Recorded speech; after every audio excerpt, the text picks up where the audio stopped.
Alrighty, everybody, Mesomat back here on YouTube with you guys for another forecast. Appreciate you guys for watching. If you guys do hear any background noise, it's the kiddos as well, so just want to give you guys a heads up on that. But we're going to go ahead and we're going to dive into the solar eclipse forecast. We're going to do a brief rundown on that. Really not much has changed since our last update, but we're going to do that. We're going to cover the severe weather that's going to be happening over the next couple of days, and even into next week, we could see another multi-day severe weather event. Not really looking like an outbreak, but an event that would be pretty widespread for the Gulf states, southeast areas. And we'll cover that here in just a minute as well. But as of right now, you can see on my screen here, we do have the solar eclipse cloud cover forecast put up here by Pivotal Weather. This is a blend of the models. All of the models here, the European, the GFS, the Canadian, the ensembles. This is kind of everything kind of gathered and smacked together. And between yesterday and now, there actually is a little bit less cloud cover still over the Ohio Valley here. We'll be watching this in the Missouri, Illinois, Indiana, Ohio, Kentucky area, Western Kentucky, I should say, Western Tennessee. We can see really a good, decent amount of clearing here, which would be awesome for totality for everybody in this area. As far as our neighbors go down here in Texas and Louisiana, really not looking like it's going to be a great setup at all. Really looking like you're not going to be able to see much of anything. As well as the Midwest up here for the partial eclipse, the northern plains here, and even into the Four Corner Colorado area, the Four Corners area, New Mexico, Colorado, and into some of those other areas, looking like another partial eclipse bust for you guys. And up and down the Appalachian Trail here, you can see as well. Really looking at most cloud cover for West Virginia, Virginia, Tennessee, North Carolina. Getting out of that as well, which would be some good news for you guys. Watching out for that as well. We'll be keeping you guys updated with this forecast. We'll have another one out tomorrow in the video for tomorrow as well. But as of right now, really looking like the Ohio Valley, Illinois, Indiana, Western Kentucky area is going to be favorable for the most viewing as of right now. And of course, across the West Coast there, for the partial eclipse, really not looking like any cloud cover at all. So that'll be some good news. Let's go ahead and let's dive into our severe weather forecast. No severe weather expected today for Friday or Friday afternoon or Friday night. Tomorrow is going to be the day where severe weather starts to ramp up. We already have a marginal risk of severe weather in Nebraska all the way down to Oklahoma City. A slight risk of severe weather for Kansas and Nebraska as well. This is going to be for hail and for wind. There's a low wind tornado threat with this. Really not going to be looking at a lot of spin in the lower levels with this. Really going to be a damaging wind threat. A little mini squall line will develop with this. And let's actually put this into radar tomorrow afternoon, and we'll see what happens with this.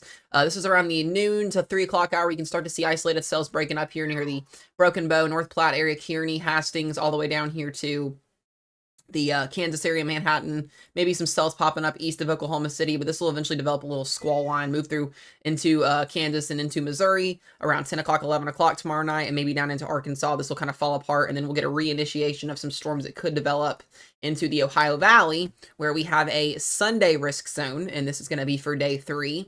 We have a marginal risk of severe weather for central and southern Illinois.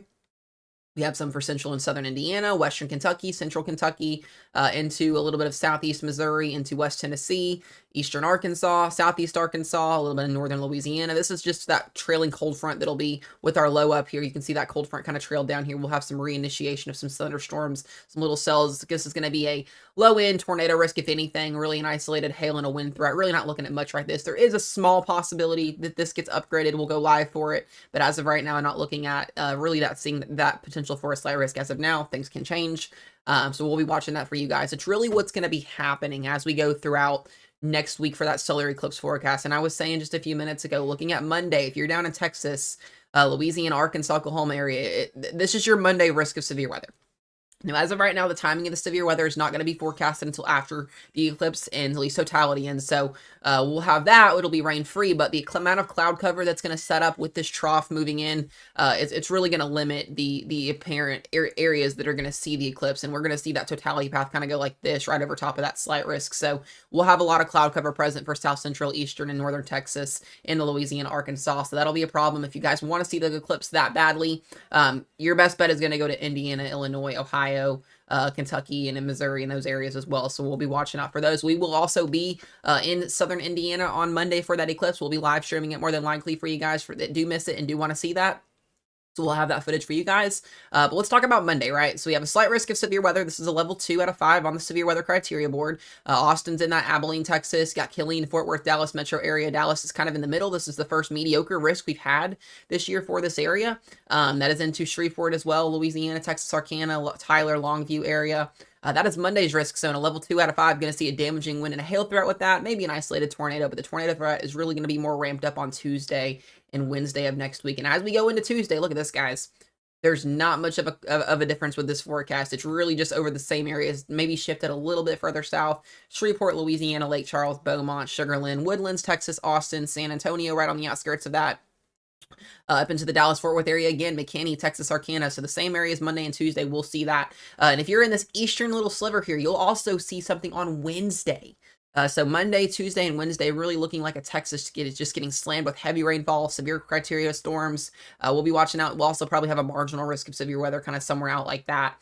But guess what, guys? That's not done. As I just stated a minute ago, looking at severe weather on Wednesday for our day 6, the slight risk of severe weather level 2, a more broader area. I think Wednesday is going to be more of a damaging wind and a tornado threat. We have the whole state of Louisiana in a slight risk. This is a level 2 out of 5. Mississippi, Alabama in that, Arkansas as well, and into East Texas again. I'm going to be watching a squall line move through, potentially with an MCS, QLCS tornado risk, damaging winds as well, tornado threat, hail threat. All modes will be possible. I think the tornado risk is going to be more maximized on Wednesday out of all the days, but we'll continue to update you guys and give you this forecast. And as the system does move up, we could probably have some severe weather maybe up here in the Ohio Valley, maybe the southeast, and maybe up in the northeast on Friday. So we'll be watching this forecast for you guys very, very, very closely. But let's go ahead and let's talk about what is this going to look like on the models. The European model hinting at a low, or not a low, but a low pressure system here on the west coast. This is what we have as of right now. This is set up here. It's going to kind of swing through the Central Plains, move up the Ohio Valley and into the Northeast or Midwest areas. And then this will be now through Saturday and Sunday. The reason we are not seeing widespread severe weather, and you think all the time when I talk about this is a negatively tilted trough. These typically bring the most severe weather. Well, the limiting factor is the dew points with this storm system are not going to be that much. We're going to have a high pressure dominant underneath the Gulf here, and this is really going to limit any severe weather ingredients to pull up here. We'll have some instability, very, very weak, and some weak dew points to support the severe weather, but typically if this high was not here, we'd be looking at a widespread severe weather outbreak, maybe even a tornado outbreak, but we're lucky that that high is there to keep that from happening. So this is really going to be a limited threat, but you can already see as we go into Sunday and Monday, that trough moving off to the east, but we get another little extract of southwesterly winds that are going to come in the upper levels here, and this will start to approach Texas down there toward our Gulf states to set up our severe weather risk. It'll be Monday, Tuesday, Wednesday. Here we'll get a low off the west coast. This is going to be a positively tilted trough. This will bring that severe weather criteria, not too bad, but enough severe weather to be a problem for that Monday eclipse into Tuesday, Wednesday, Thursday. Maybe even into Friday, like I was stating. It's really as we go into Tuesday night and Wednesday, that trough goes neutral. And then we need to watch on Wednesday and Thursday here for a little bit more of a strengthening low that could bring a squall line, MCS damaging wind threat here to maybe Georgia, South Carolina, Mississippi, Alabama, Florida Panhandle. There's not a Thursday day 7 risk out right now, but there could be one potentially down the road if this does in fact go to fruition. We will have instability in place as well for this, so that severe weather criteria will be there. We'll just kind of see what the National Weather Service SPC want to issue on that. And then that trough exits the country on Friday. We might have a more of a dominant high pressure ridge that could set up here, and we could have some quiet days of severe weather, maybe starting next weekend or this coming weekend into the following week. So it's something we'll watch out for maybe for a little bit of a dry period. What is this going to look like on radar? Well, we'll show you that right now. Here's a future forecast here on the European run. We'll get the Triple HR run in a couple of days for next week. But watching that low there on Saturday here, we'll see that severe criteria wind and hail and maybe an isolated tornado risk into the Kansas, Oklahoma, Nebraska area, and then it'll shift into the Ohio Valley on Sunday. That moves off the coast here. Or not off the coast, but up into the Midwest, Northeast area. And then we set up that low. You can see that low just kind of sitting over the Mexico, Texas area, and we'll see widespread severe storms, possibly heavy rainfall, damaging winds, isolated tornadoes, and hail. You can see that really start to pop up Monday afternoon and Monday night. We'll probably go live each day for this as well, guys, so make sure you're tuned in on TikTok as well for that. We can really see maybe an MCS development on Tuesday night into Wednesday that'll kind of go across the Gulf states here. That low really gets going on Wednesday, where I think that there will be an upgraded maybe severe weather risk or a marginal or some type of something up here in the Ohio Valley, maybe on Wednesday and Thursday, and then this will scoot across the southeast as well. Gonna probably, like I said, get a slight risk of severe weather probably up and down the Carolinas, Georgia, and eastern Alabama area on Thursday, and then on Friday we'll see this kind of scoot up the coastline, and we'll probably get some type of severe weather risk up and down here along the East Coast. So something to take note if you have plans this week. If you have plans in the afternoon, be aware that there will be severe weather possibly each day this week. Another thing we want to look at is the instability values. This is going to help control where the severe weather would be the worst at. And as we see on Saturday, you can see a little skinny swath of instability from that Nebraska area all the way down here to Texas. Really just going to be this area right here that sees that severe weather.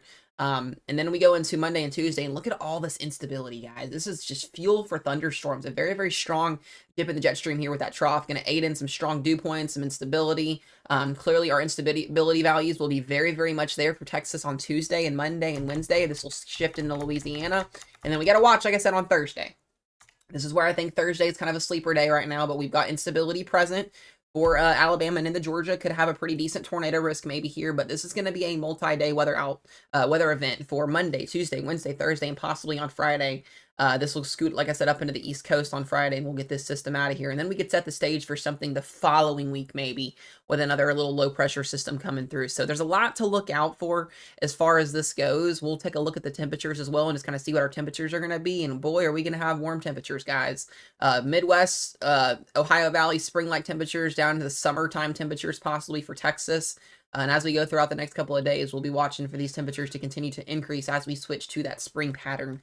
Spring already in effect as we talk now. Another thing I will state as well, we will have our future, we will be talking more down the road of our hurricane season forecast. The Colorado State University issued their forecast as of last night. We're going to have, I believe it's 23 named storms, 11 hurricanes, 5 major hurricanes, and it's going to be a very, very explosively active hurricane season. So make that note for my Gulf Coast people, my Southeast people. If this is your first time hearing this, be getting your hurricane preparedness plans, as we are only about a month and a half out from the start of hurricane season officially starting. So but other than that, guys, I'm going to leave y'all with that. I'll see y'all in tomorrow's video. Appreciate you guys for watching. Everybody stay safe. Get out there, enjoy the weekend, and enjoy that solar eclipse on Monday. We'll give you guys coverage on that then. But appreciate you guys for watching, and have a wonderful weekend.